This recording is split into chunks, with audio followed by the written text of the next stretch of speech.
চাবি। আব্বু ওটা কি? ওইটা ওইটা ট্রেনের শিকল, ওইটা টানলে ট্রেন থামে যায়। তাহলে আমি টান দেই। আয়াত চুপ করে বসে থাক, এরকম করলে কিন্তু টিটি এসে ট্রেন থেকে নামাই দিবে। আমাকে নামাই দিলে দাদি বকা দিবে।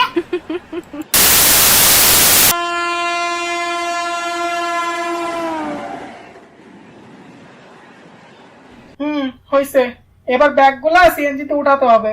আব্বু আমি একটা ব্যাগ নেই। না আব্বু, এটা অনেক ভারী, তুমি পারবা না। তোমার আম্মু মনে হয় পুরো বাড়িটাই ব্যাগে ঢুকাইছে। কে বলছে আমি পারবো না? এই দেখ।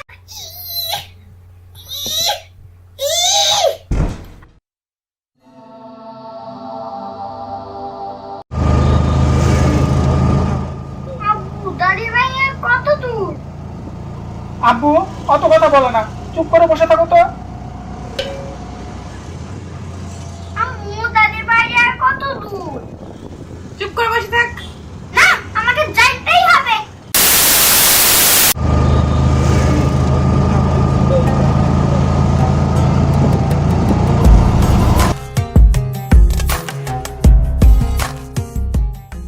আরে আমার দাদা ভাইটা তো শুকাই গেছে, ভাত খাস না?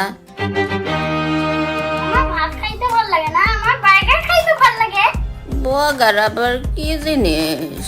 উফ তুমি বার্গার চিনো না? ওই যে দুইটা পাউরুটির মধ্যে গোস্ত দিয়ে বানায়।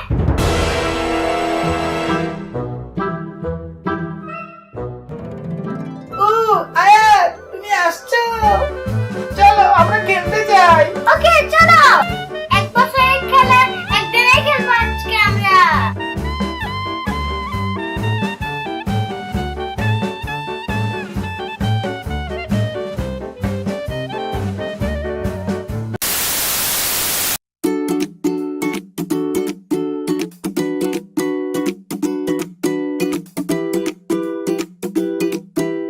আম্মু আমাকে নতুন পাঞ্জাবি পরায় দাও, আমি ঈদের নামাজ পড়তে যাব।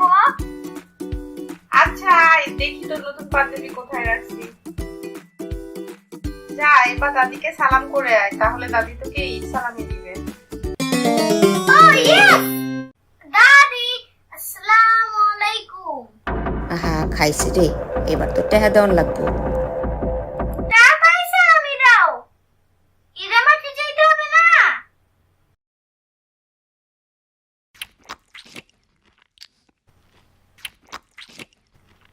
আয়াতের আম্মু ব্যাগ সব গুছায় রাখো, আমরা কিন্তু কালকেই ফিরে যাব। আচ্ছা ঠিক আছে।